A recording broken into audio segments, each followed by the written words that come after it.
We've been traveling full-time with our pets, Bella and Rita. And life is never a dull moment with these girls. Not one bit.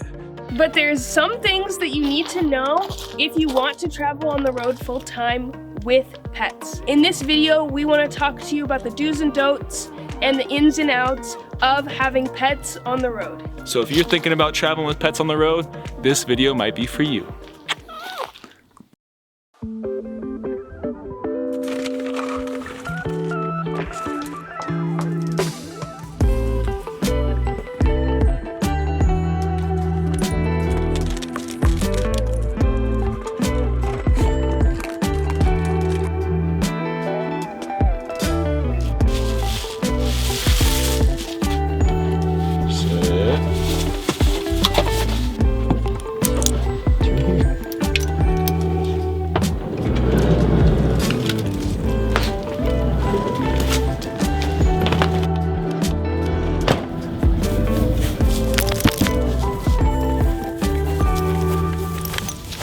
We typically start our morning with a walk, and something you should know if you want to hit the road with a pet is that sometimes you're going to wake up in a beautiful place like this with plenty of room for them to roam, and other times you're going to wake up in a parking lot somewhere with a cement jungle as your backdrop.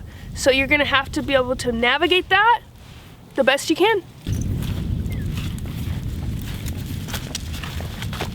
Our morning walks have gotten a little bit longer with Lucy. Bella likes to go poop and then walk us right back to the van. Where Lucy, we have to beg her to go poop. If you're familiar with our channel, chances are you've more than likely met Bella and Rita more than once or twice. But recently, we have added a third animal to the van. Everybody meet Lucy. Lucy is a beagle that we found on the side of the highway in Arkansas. She was tick infested, dirty, and very scared. But with a little bit of love, we've cleaned her up, and she's actually gonna go to the vet tomorrow. She's a very, very sweet girl. We have no problem fostering her for as long as it takes to find her a good home. She really is the sweetest dog, and I know you're gonna grow to love her as much as we do. She's been getting along with Bella and Rita pretty well. Yeah, very well. She loves cats and dogs. She doesn't really pay them any attention. She has a good temperament. She just wants to smell around and track. Good girl. Ooh, that yawn. A good way to get your dog out and exercise in the city is a good old-fashioned dog park. It's a great way to get your dog out if your dog's not leash trained and you're worried about them running in open spaces. And to meet other puppies. Yeah, you can meet other dogs. It's a great way to meet people too. Hey, sweetheart. Good girl. Come on, Liz. Come on. Are y'all ready to roll? Loose Goose and Bella Boop? We are headed out of Nashville and we are headed towards Mammoth Cave National Park. We figured this would be a great time to talk about what we do with the animals while we're driving. Bella typically sleeps by the passenger's feet. In this case, it's my feet. She has a really comfortable bed and she usually just sleeps the whole time. Whereas Rita sleeps on the bed. She has a couple spots that are her favorites while we're driving. And now that we have Lucy, we've been trying to figure out the best place for her, but she seems to be comfortable in the bed behind the passenger side seat. There are a lot of great harness systems that you can use. You can get a harness to lock your pet into the seat, and you also can get something like a cat hammock, and we've thought about doing that with Rita. Find the situation that works for you, and you can even plan it into your build. There are so many great options out there. Just see for yourself what works. We also recommend going on some drives, maybe in the van or vehicle that you're in, RV, whatever it is, before you get on the road so you can feel out where they feel the most comfortable.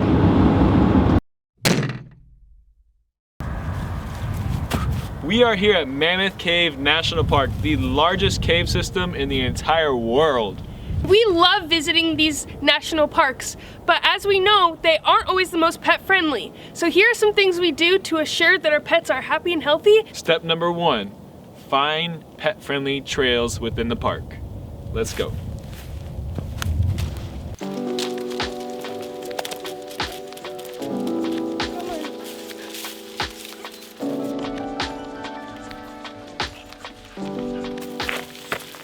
Here in Mammoth National Park, all surface trails are pet friendly. I checked on the website before we got here, the National Park Service website, but you can also come in person and check out the visitor center. We like to exercise them before coming to the park and after if there are no pet friendly trails. But most national parks, you're allowed to have pets at campgrounds, parking lots, and all paved roads. So we use those for potty breaks. Let's go, Lucy.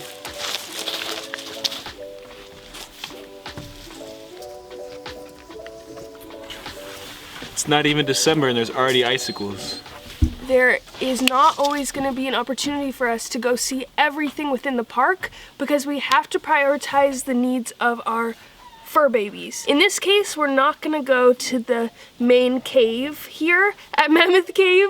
We need to make sure that our animals are happy, and we just can't afford to take that much time away from them at this moment.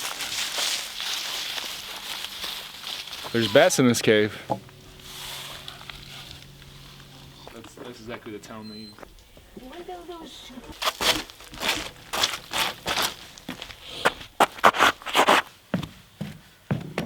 While Reed walks the dogs, I'm gonna take a quick peek into this cave. It looks like since this was the historic entrance, it's closed off if you walk about 10 feet into the cave. So you can't go that far, but it does give you a quick taste of what it must look like inside the cave. When we get back from a long hike, we like to check them for ticks. We use a comb and go through and give them a good look. Make sure they don't have any ticks or fleas on them. We haven't had any real problems with ticks or fleas except for when we were in Apalachicola National Forest. Bella got like half a dozen ticks and Rita got one, but we were able to get most of them off fairly easily. When we found Lucy, she was pretty tick infested, so we gave her some tick medicine frontline from the Humane Society, and that killed most of them off. And then we used a tick collar for the first 3 days that Lucy was with us, just as a preventative measure. We don't have much experience with tick collars, and I wouldn't recommend using them all the time because they do have insecticides in them that are pretty strong. We would prefer usually to use a repellent, a natural remedy of essential oils that we would lather on their legs and on their bellies before going on a hike that we think is tick prone. There are also some good natural sprays that you can get online.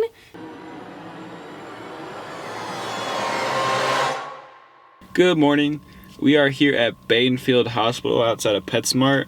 We are going to take Lucy in for a checkup. She's got really itchy skin. We're going to get her a rabies shot, and she's got a small lump on her side.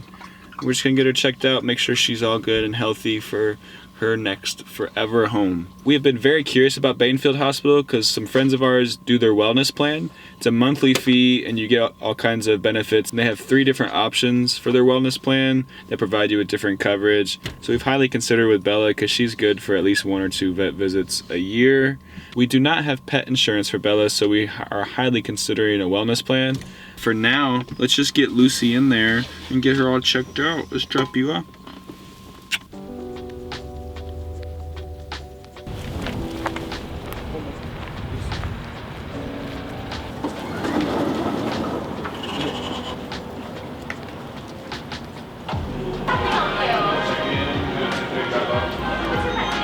You was gonna be nervous.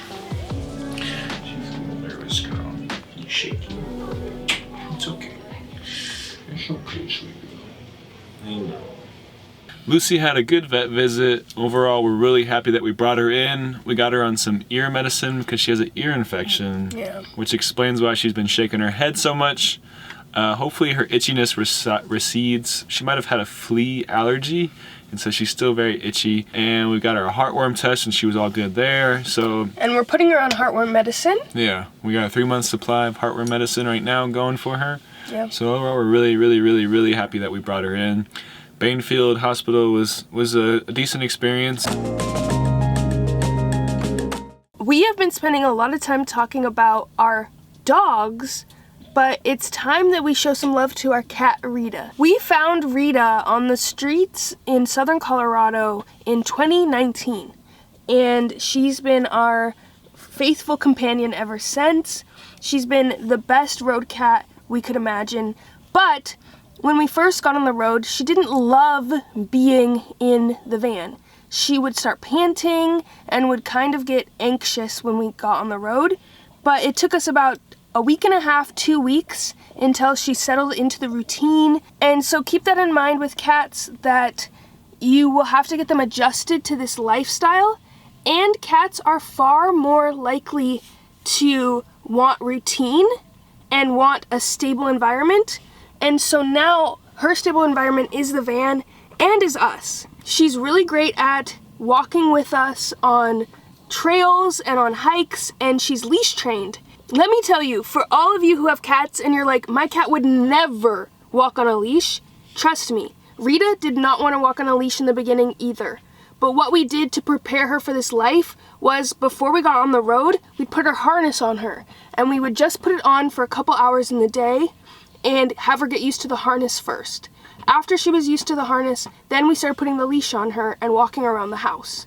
After that, we started walking her outside. Now, she will walk with us on trails. We can go on longer hikes. Never have I been more proud of such a beautiful cat. Walking with the big dogs.